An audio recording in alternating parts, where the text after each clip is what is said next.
قصہ لکھتے ہیں، میں آپ کو وہ دونوں قصہ سناتا ہوں عالم ارواح کا. تو کہنے لگے صاحب جو ہے وہ ایک مولانا صاحب تھے، بزرگ شخصیت کوئی، اور تب تک صاحب اسی گاؤں میں ایک کوئی نیا لڑکا ایران سے نجف سے پڑھ کے آ گیا. تو وہ نیا لڑکا، نیا زمانہ، نیا انداز، تو گلی ڈنڈا بھی کھیل رہے ہیں، کرکٹ بھی کھیل رہے ہیں، سمجھ گیا. تو جو بڑھؤ مولوی صاحب تھے ان کو برا لگا یہ کہ بتائیے امامہ لگا کر کے لونڈیائی صحبت جا کر کے فٹ بال کھیل رہے ہیں، کرکٹ کھیل رہے ہیں. تو سمجھاتے تھے، بیٹا علی رضا یہ کام ٹھیک نہیں ہے، تم امامہ لگاتے ہو، فلاں ہے، یہ ہے. علی رضا سمجھے نہ ہوئے، وہ اپنا لونڈوں کے ساتھ لگے رہتے تھے. یہاں تک کہ ایک دن جو مولوی صاحب تھے بزرگ، ان کی عمر کے رہے ہوں گے، وہ اتنا ناراض ہوئے کہ اس سے بولنے چالنا چھوڑ دیا علی رضا سے.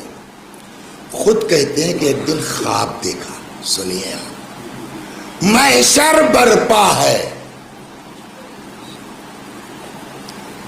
یہ بتائیے حساب کتاب صراط سے پار ہونے کے بعد ہوگا کہ پہلے؟ خرم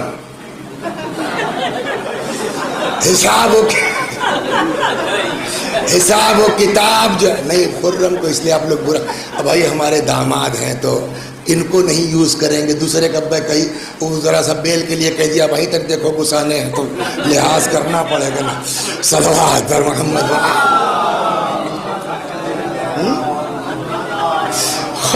تو حساب و کتاب صراط سے پار ہونے کے بعد ہوگا کہ پہلے؟ جواب، صراط سے پار ہونے کے بعد. کیوں؟ دیکھیے اب کروڑوں آدمی ہیں، کہاں تک سب کا حساب ہوگا؟ تو جس کو چھٹنی ہونا ہے وہ پہلے چھانٹ لو. آپ بات نہیں سمجھ رہے ہیں؟ اس لیے کہ روایت کہتی ہے لا یجوز علی الصراط، صراط سے ہر آدمی پار نہیں ہو سکتا، بس وہی پار ہوگا جس کے پاس حضرت علی کا اجازت نامہ ہوگا. تو جو حضرت علی کو منبع نہیں کرتے وہ وہیں چوئی جائی ہیں، پلے کے اوپر ٹپک جائیں گے نیچے. لہذا ختم ہو گئی بات. پار کون ہوگا؟ جس کے دل میں محبت مولا ہوگی، جس کے دل میں عشق علی ہوگا. بقیہ لوگ وہیں ٹپک جائیں گے. جیسے وہ دیسی آم نہیں چوتا ہے، سمجھا، ویسے جب صراط سے تو کتنے لوگ نکل جائیں گے بلا حساب کتاب کے بھگا بھگ جہنم میں. اب جن کے دل میں عشق علی ہے جب وہ پار ہو جائیں گے تب حساب کا. ہاں آؤ، علی کی محبت تو تھی، پار تو ہو ہی گئے ہو، اب بتاؤ خالی علی علی کہتے رہے کہ نمازیں پڑھے ہو، روزہ رکھے، تو حساب کب ہوگا؟ بولیے اب تو بتا دو خرم، تو نقل ٹپائی دیے. حساب و کتاب کب ہوگا؟ صراط پار ہونے کے بعد کہ صراط سے پہلے؟ صراط پار ہونے کے بعد. وہ کہتے ہیں صاحب میں نے خواب دیکھا محشر برپا ہے، اور صراط کہتے کس کو ہے؟ جسرن علی جہنم، جہنم کے اوپر ایک پل ہے. اب اس پر سے آدمی گزر رہا. حدیثوں میں بھی ہے کہ 4 طرح سے گزرنے والے گزریں گے. ایک ہے کل برق، کچھ لوگ تو بجلی کی طرح یہاں پیر رکھا ہوا ہے پار. ایک ہے کعدو الفرس، گھوڑے کی طرح ٹک ٹک ٹک ٹک، جیسے 40-50 کی اسپیڈ میں. ایک ہے نارمل، پیدل چلتے ہوئے. چوتھی قسم معلوم ہے؟ کھیت کی میڑ دیکھا ہے آپ نے؟ جس سال میڑ پاٹی جاتی ہے اس سال اتنی چوڑی ہوتی ہے. اس کے بعد پتہ نہیں آپ کے یہاں کیا کہتے ہیں، ہمارے یہاں کہتے ہیں آر مارنا. آر سمجھتے ہیں نا، آر کونا درست. تو اس کے بعد آر مارتے مارتے 4-6 سال میڑیا ہو جاتی ہے، ایسے ہوتی ہے نا. تو اب اس میڑ پر برسات میں آپ کو چلنا ہو، اور وہ بھی دوری لے کے کھاد چھینٹنے کے لیے، چل پائے گا آدمی؟ تو کبھی پیر پھسل کے جو ہے وہ اس پار جاتا ہے، کبھی پیر پھسل کے اس پار، مگر چونکہ ماہر ہیں وہی کموئے ہیں، بچ بچا کے نکل جاتے ہیں. چوتھی قسم جو ہے صراط سے پار ہونے والوں کی ایسے ہوگی، کبھی پچھلا کے تھوڑا سا جہنم کی اور لپ کے ایک آدھ آنچ لگی، پھر سیدھے ہوئے پار ہو جائیں گے. 4 طرح سے ہو گئے. اب مولوی صاحب کہتے ہیں میں نے دیکھا کہ صاحب جو ہے وہ صراط ہے، محشر ہے، لوگ اپنا گزر رہے ہیں، کوئی جھم سے نیچے جا رہا ہے، کوئی بچھلا کے پھر صحیح ہو جا رہا ہے. یہ کل دیکھے کے بعد ہی مولوی صاحب بڑھو بتائے رہے ہیں، کہنے لگے بھیا میری تو ہمت ہی نہیں پڑے کہ صراط پر پیر رکھائیں کہ ابا اگر بچھلا کے چلے گئے تو کیا ہوگا. کہنے لگے تب تک نظر پڑ گئی صاحب علی رضا پر، وہی نیا لڑکا جو نجف سے آیا تھا قم سے، تو بھیا اس کا بڑا رولا وہاں، وہ بھیا ادھر سے آوے، دو آدمی کو ایسے کنیاوے اور لے کے صراط کے اس پار، پھر آوے ایک آدمی کو اٹھاوے لے کے اس پار. اسی کو تو شفاعت کہتے ہیں. صلوات بر محمد وآل جھکا. اچھا دنیا میں چاہے جتنا ناراض ہو لیجئے، چاہے جتنا تپ لیجئے، لیکن آخرت میں کسی سے تپیے گا تو اپنے نقصان تو کریں گے آپ. اس کا کیا بگڑے گا. کہنے کچھ دیر تک دیکھتے رہے، بول چال بند تھی، پھر کہیں یار یہ بول چال بند اپنے چھوڑو، کیسوں پار ہو. تو گئے، کہنے لگے اے بابو علی رضا، جو اللہ والا ہوتا ہے نا وہ یہ نہیں دیکھتا کہ آپ نے ہمارے ساتھ کیا کیا ہے، ہم سے تو ہی رہو مولوی صاحب، کہہ سکتا ہے نا جو ہم لوگ بولتے ہیں. لیکن جو اللہ والا ہوتا ہے نا اس سے بحث نہیں، ہم کس کے کام آ سکتے ہیں وہ یہ دیکھتا ہے. جی فرمائیے. کہ لے بیٹا ہم کو بھی پار کرا دو، آئیے. اور اس نے مولوی صاحب کو اٹھایا، بھائی پار.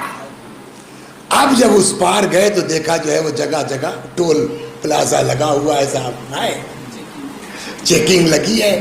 تو ایک لائن لمبی یہاں سے حسین گنج چوراہا تھا. کہنے لگا مولوی صاحب یہ مولانا لوگ کی لائن ہے، ہم لگ جاؤ. کہنے لگے وہیں تک کتنی دیر کھڑے رہیں گے. کہنے لگا مجبوری ہے، آپ مولانا ہیں، آپ عالم دین ہے، مولانا لوگ کی یہ لائن ہے، ہم کھڑے ہو جاؤ. تب تک جو ہے وہ کہہ رہے یار وہ واریل خالی ہے، وہاں سے نکال دو. کہ ادھر سے آپ نہیں جا سکتے. کیوں؟ کہ وہ باب الحسین ہے، وہ حسین کے ذاکروں کا دروازہ ہے. آپ نے کبھی مولوی صاحب مجلس پڑھی ہے؟ کہ نہ. کہ تب آپ کا جگاڑ نہیں ہو سکتا. آپ مولانا ہے، عالم ہے، آپ اسی میں لگیے. یہ جو ہے وہ حسین کے ذاکروں کا ہے، مرثیہ پڑھنے والوں کا ہے، نوحہ پڑھنے والوں کا ہے. لیکن نوحہ پڑھنے والے بہت خوش نہ ہو جائیں. یہ جو اونگا بونگا شعر کہتے ہیں جس کا حقیقت سے کوئی تعلق نہیں ہے، بہت ڈنڈا پڑے گا. صلوات بر محمد. اور کیا، جیسے ہم لوگ پکڑے جائیں گے نا ویسے شاعر لوگ وہ ڈنڈا پڑے گا کہ تم نے کہاں سے کہا. رو کے زینب نے کہا، کب کہا، کس کتاب میں لکھا ہے رو کے زینب نے کہا؟ اپنی عقل سے نوحہ کہو گے. صلوات بر محمد.